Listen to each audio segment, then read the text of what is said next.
Well, my name is Gary Powell. I'm with the Caregiver Foundation, and we sure welcome everyone to this month's Caregiver Support Group.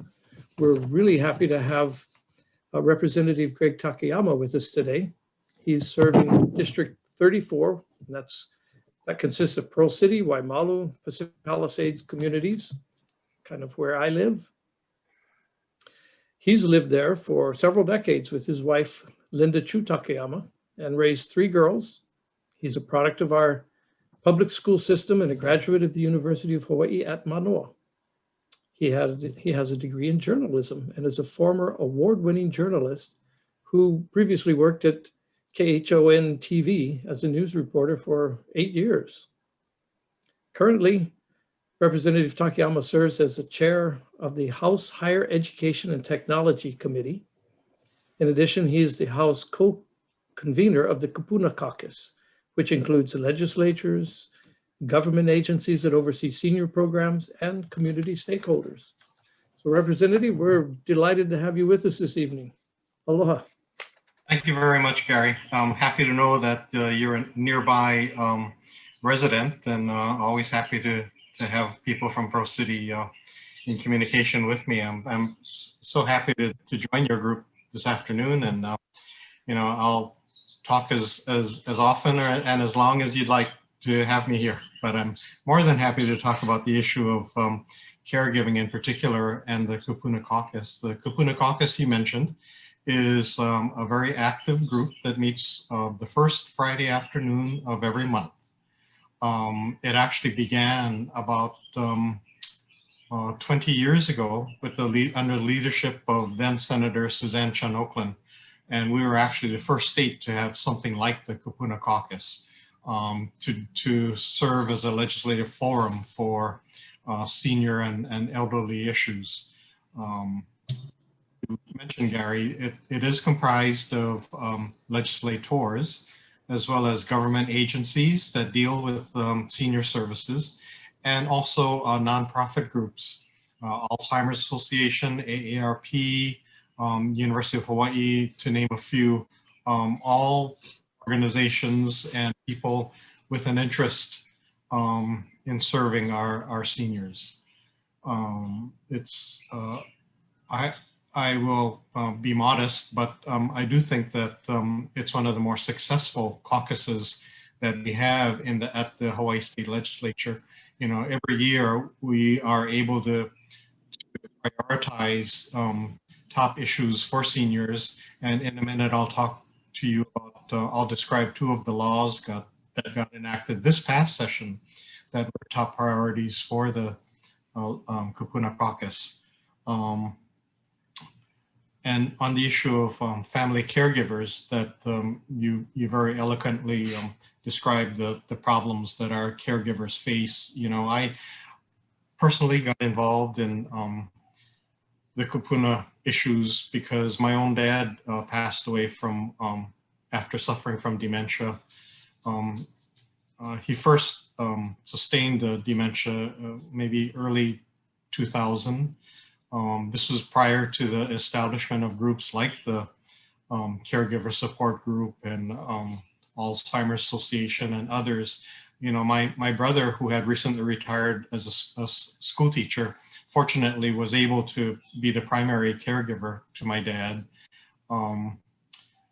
And he often would lament with me the problems as a caregiver of not knowing where to go. I mean, he's more than willing to devote time and attention and resources to being my dad's caregiver. Questions he had dealt with, where do we go? Where do we find somebody to help provide respite care, a nurse or someone to come in, on certain days, and where does he go for rehabilitation, that sort of thing. And all those answers are provided now by groups like you, Alzheimer's Association, and other groups. So I'm happy to say that the legislature also had a little bit of a role in improving the services for our family caregivers. One of the programs that we do have in the state of Hawaii is something called Kupuna Care. And that is a program for frail elderly who are still living independently on their own, in their own homes, who do not receive Medicare or other government programs, but choose to live independently, but maybe need a little help from government. And so the Kupuna Care program, if you're enrolled in it, provides services like Meals on Wheels, transportation services, respite care, home care services, to clean up their house or kitchen or do some chores around the house. So that kind of services, I'm proud to say Hawaii was one of the first to initiate decades ago, and continues very strongly now. In particular respect to working caregivers, working family caregivers, we enacted 3 years ago a family caregiver assistance program that is still developing. I have to say, it's still in its early stages, because we're the first state to have enacted such a program. And right now, what the Hawaii Family Caregivers program does is it is intended for working caregivers who are working full-time jobs and also trying to take care of family members. It doesn't provide a stipend. What it does provide is a respite for these caregivers who face such emotional and at times physical stress, by providing a couple days a week that their recipient can be enrolled in adult daycare, or can receive services in home up to the amount of about $350 per week. It's a modest amount, and considering what the needs are, but like I said, it's intended to provide a small amount of assistance to working family caregivers. By the way, in case there are questions as to how to enroll in either Kupuna Care or the Working Family Caregiver program, each county has a senior services hotline. They're called the Aging and Disability Resource Centers, or ADRC. Each county has one. Honolulu has one as well. And you can call this one-stop shop, and they'll take down your information, and they'll tell you what programs you qualify for or don't qualify for. Finally, I want to mention that 2 bills that passed this past session were priorities of the Kupuna Caucus. One of them, House Bill 940, was signed into law as Act 54 by the governor a few weeks ago. And what it does is attempt to address the issue of financial fraud against our seniors, who are the most vulnerable group in terms of financial scams and frauds and other things. What HB 940 does is require financial advisors, banks, investment counselors, financial advisors, and others. They're required to report any instances in which they suspect a senior is being taken advantage of, whether by a family member or a friend or an associate or anything like that. They are required to report to the authorities any suspicion of financial fraud, and they're protected from being sued.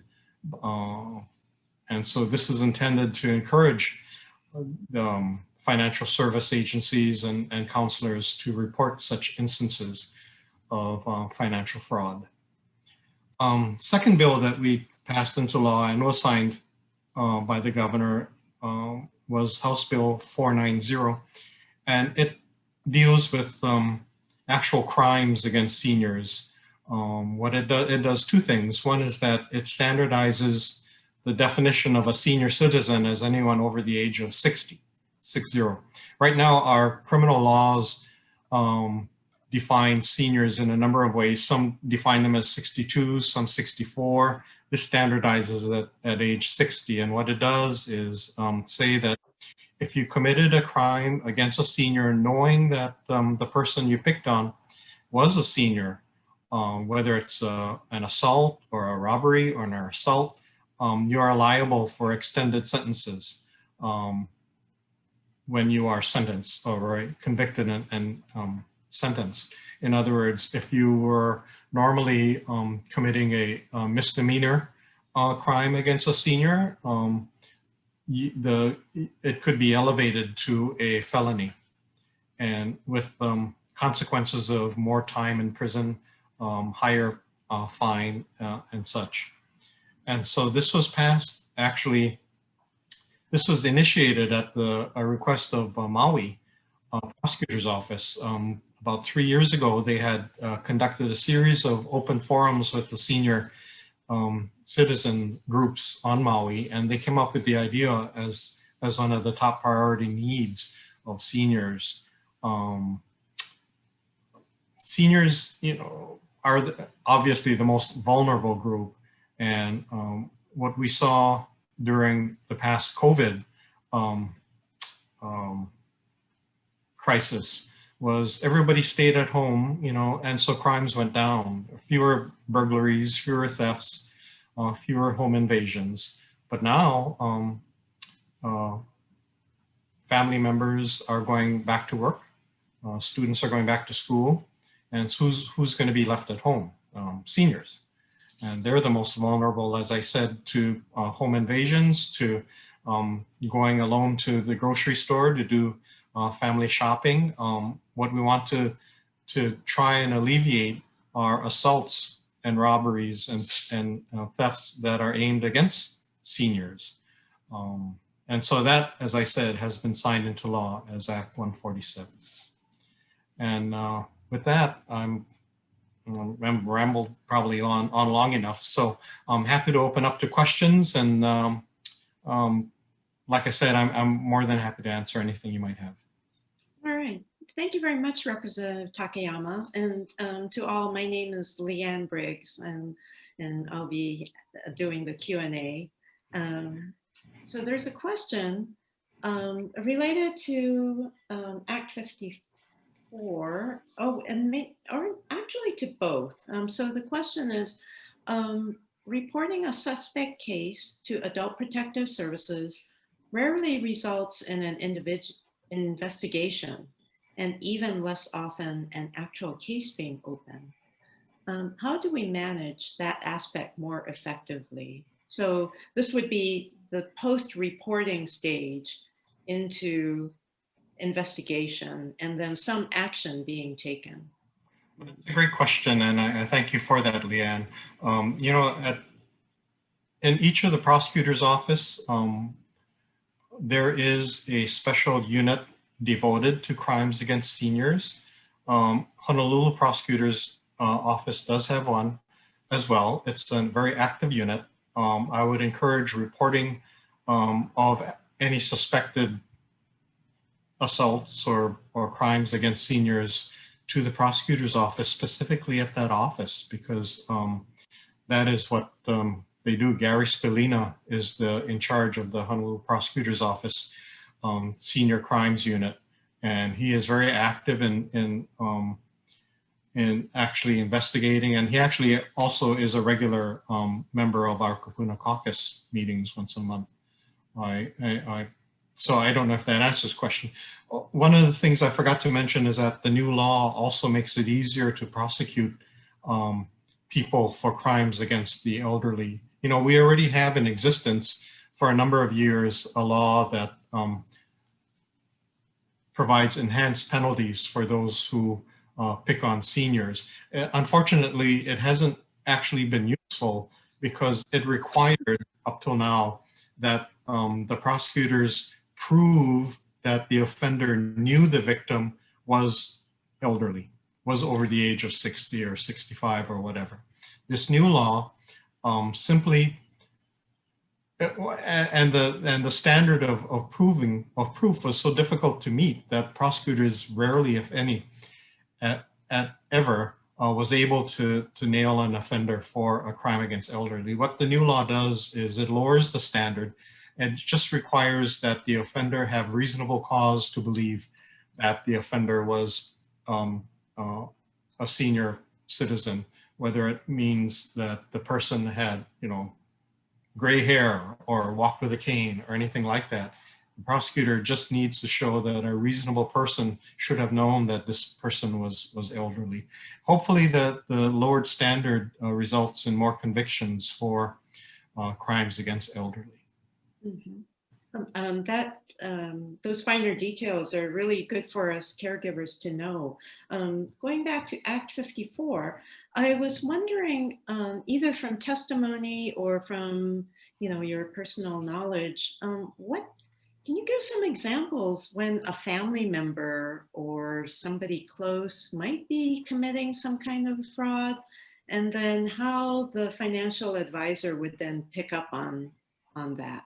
So now we're talking about the pre-reporting stage. Yeah, no, I know what you mean. It's a case in which an advisor sees that funds from investments or accounts are being diverted from the actual senior citizen to a family member, and perhaps it's for a reasonable cause, like medical expenses or groceries or something like that. But if the financial advisor sees that the amount that's being diverted is reasonable and being diverted to someone other than the recipient, him or herself, then I think something like that would be cause to suspect something improper is going on.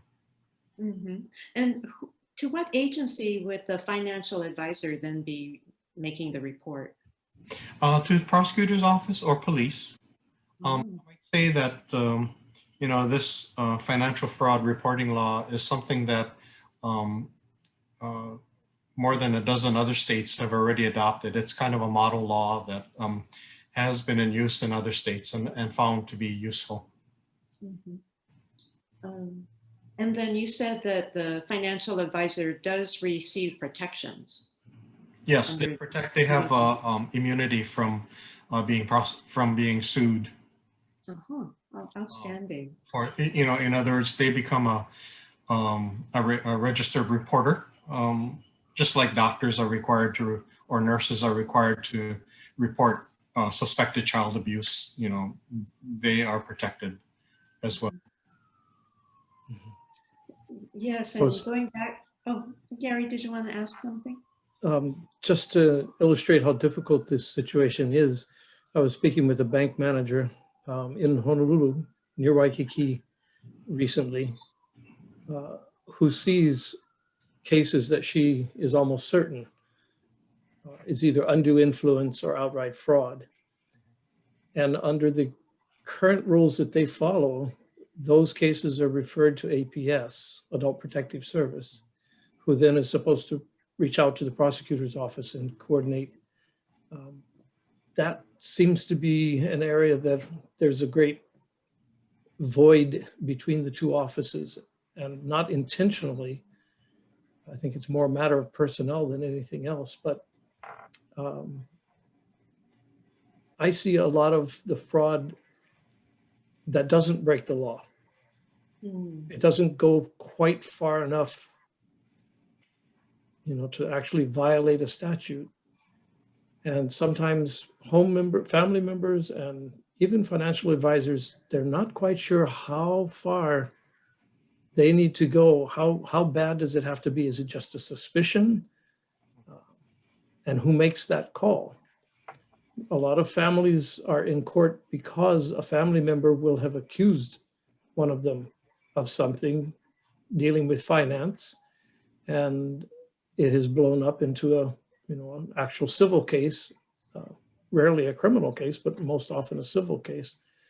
So it might be helpful to try to divine some kind of, I don't know, scale for people to look at. Okay, I saw Junior in with grandma at the bank, and when she cashed her check, she gave it to him.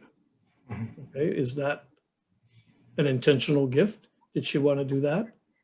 Or is it something like we had a case where the lady told us that Junior won't come visit me if I don't give him money.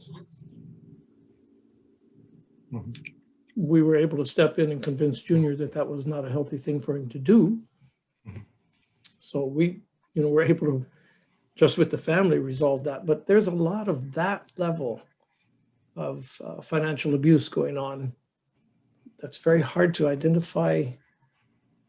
Kind of here's the gray zone, and up here's the red zone. Where do you draw the line in actually making that call to the prosecutor's office or to APS or something? Well, those are excellent points, Gary, and I can sympathize with the, as you say, the nebulous or gray area, in cases like this. I can say that, it's maybe something that worth pursuing for a discussion point within our Kupuna caucus in one of our future meetings. Mm-hmm. That would be. I must say the First Hawaiian Bank did an excellent job 2 years ago in producing a community service piece that was shown in all of their branches. It was constantly going on their TV, and it was dealing with this exact problem. And so actually, that was really good. And actually, it was about 3 or 4 years ago that the banks came to the Kupuna caucus and said, we want you to help us enact a law that protects us if we suspect financial fraud, seniors, protect us from being sued, exactly like we're doing with financial advisors. So we did require, we did pass a law that required banks and credit unions to, exactly as you described, report to the authorities if they suspect such instances of abuse. Yeah, that's great. It's really important to make people feel safe in trying to protect seniors. Sure, in coming forward. Yeah. It's good. Representative Takayama, I was wondering, what do you foresee as priorities for next session? Or is that still in the works? Well, it's not all of the bills that we had proposed were enacted into law. I should say, first of all, that our main concern during this past session was to protect the safety net for seniors and other vulnerable populations. Everyone knew that our economy fell apart a year and a half ago when we completely shut down, and there was a great amount of anxiety that we'd have to cut back on social services, including critical safety net services. But fortunately, the federal government provided funds. Our economy has bounced back faster than many of us expected, and so we never were at in danger of losing that kind of safety net services. I might mention that I'm not diminishing at all the number of deaths that were suffered in Hawaii due to COVID. We lost 520 people due to COVID. The bright lining, I suppose, is that we usually suffer the loss of more than 500 people due to influenza every year. But deaths due to flu is almost zero this year because of all the distancing and masking and other requirements that have been enacted. So it's, even though we lost 500 plus to COVID, we haven't lost 500 plus to flu. And so kind of a balance, but a sad balance, but a balance. Yeah, absolutely.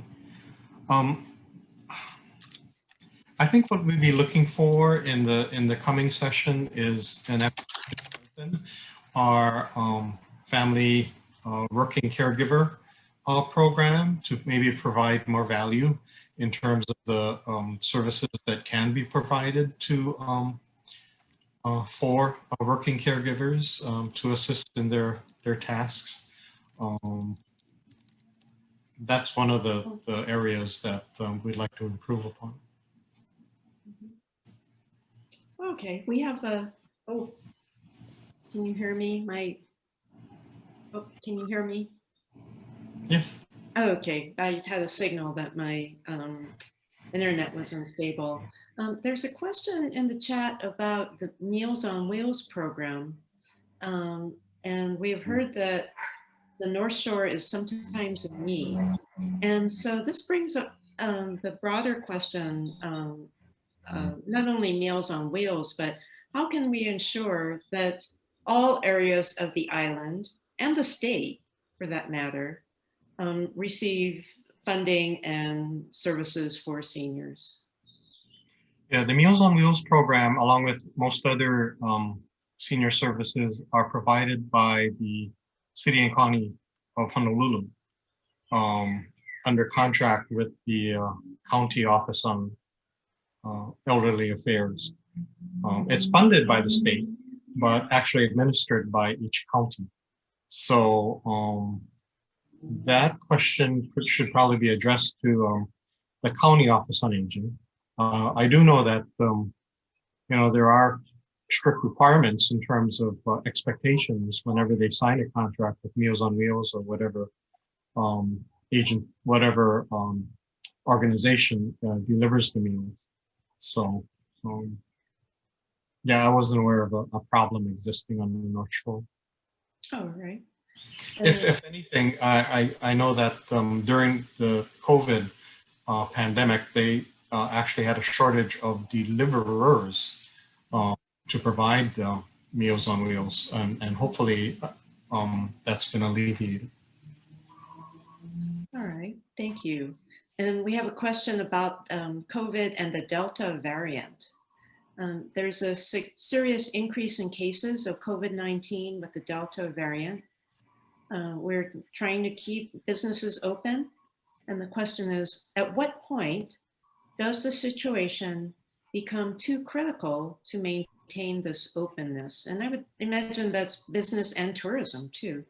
There are now many individuals who are fully vaccinated who are also becoming infected. No, I've seen the same statistics as you have, or the questioner has.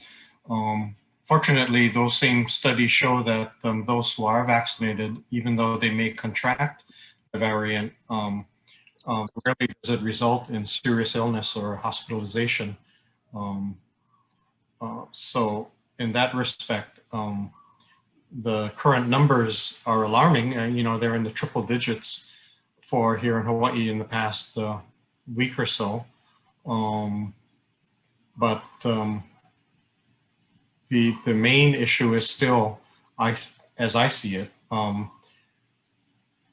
making vaccinations more, or not making them accessible, but encouraging people, a larger population, to receive the vaccinations. There's such resistance, for reasons that I don't fully understand. It's ignorance, misunderstanding, apprehension, but a significant number of our people have yet to be vaccinated. And I think that's problem number one that we face. And a question about homeless seniors and seniors with mental health problems. There seems to be few services for this population. Is there anything happening on the state level to better serve homeless seniors and seniors with mental health conditions? Well, that's a good question. I don't know that there are specific services that apply to homeless seniors. It's a good question. I don't, I'll admit I don't have an answer for that. I do think that it's something that needs to be addressed. That group is particularly vulnerable because the younger generations of homeless individuals who are more criminally minded, Sure. the ones that are, find these seniors very easy targets. The seniors receive their Social Security benefits on cards, and very often those cards are then taken and the senior forced to give them the PIN number, and the senior is brought back maybe $50 in cash, and the individual takes the rest. And this is much more widespread than I think most people realize.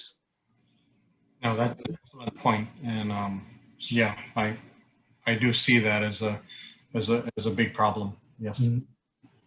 Okay, and time has passed very quickly. We have one final question.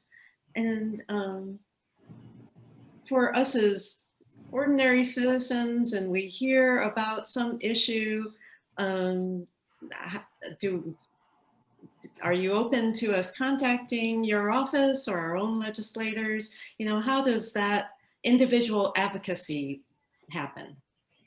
Well, I'd encourage each and every one of you to get in touch, if you don't already, with your state representative or state senator. You know, for myself in Pro City, you know, I receive at least 5 to 6 to 7 questions or requests for help every week. So, you know, 1 or 2 or 3 a day from people in my district who request help or simply have a question.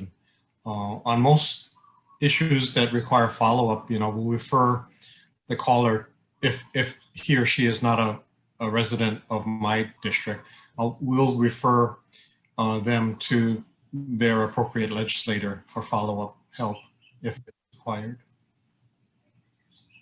So thank you very much, Representative Gregg Takayama, for joining us today in our caregiver support group. Well, thank you all. I hope you found it informative, and I'm more than happy to meet with such a important group to both your families and our community as a whole. So thank you for your work. Thank you for your devotion to your loved ones and the community, and best wishes for the future. Thank you so much for sharing with us today.